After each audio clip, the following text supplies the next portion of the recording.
Perkenalkan Prof, aku bisa panggil Mario. Saat ini Oke, aku masih jadi HR di salah satu perusahaan otomotif di Indonesia. Untuk masuk kripto sebenarnya sudah tahu dari 2020 Prof.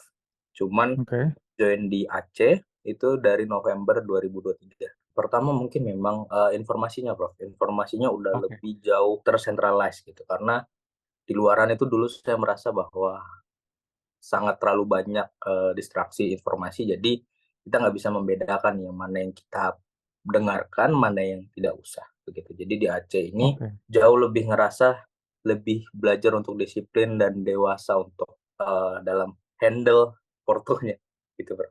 oke. Komposisi portofolionya seperti apa sekarang?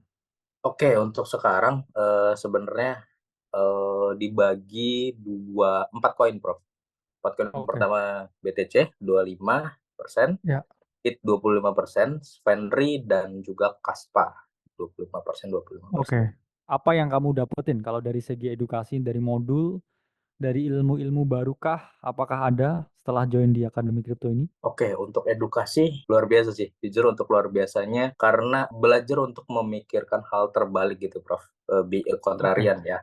Orang takut, ya, kita belajar untuk serok gitu ya, dan juga ketika kita harus belajar juga di crypto smart money ya, di situ belajar yes, jangan mau buru-buru gitu, lebih baik untuk menunggu, validasi dari mungkin dari Kendall, dari informasi ini lebih baik kayak ya, Red Card ini sabar dulu gitu sih, Prof. Jadi edukasi itu berimpact pada ke mentality sih, Prof. Mentality jauh lebih harus sabar, nice. terukur, seperti itu sih, Prof, yang Oke. dialami. Kira-kira ada pesan, kesan, atau pertanyaan nggak yang mau kamu sampaikan ke Akademi Kripto? Oke, Prof, sedikit mungkin ya, Prof, ya. Bagaimana bisa tetap terus belajar padahal sudah sampai di titik sekarang, Prof? Saya selalu berpikir, what if tomorrow gonna be worse ya daripada hari ini. Itulah kenapa saya nggak pernah berhenti bekerja. Saya karena tahu semua itu hanya temporary state di hidup. Dan satu kata ya, hidup itu selalu ada tangga yang harus didaki. Kalau kamu selesai di satu hal, jangan tengok ke belakang, terus naik ke atas. Dan sekeras apapun kamu bekerja, sekeras apapun kamu berusaha, di luar sana banyak orang yang lebih keras berusaha daripada kamu, itu pasti. Dan jangan anggap ya hidup kita sebagai victim karena we are actually the enemy of our life. Jadi saya banyak merenung kan ketika what if ya skenario terburuk terjadi di hidup.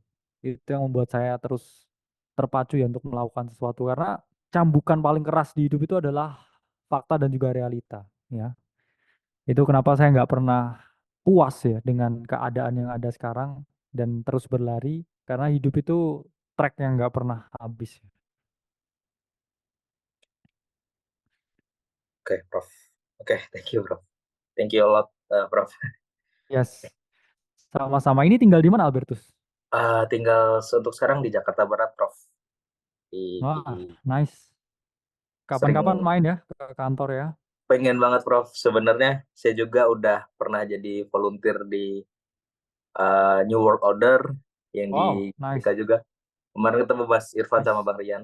Itu sih jadi Oke, pengen banget. sampai ketemu ya di kantor kita ya. Win, win. Oke, Oke, terima kasih Albert. terima Siang. kasih.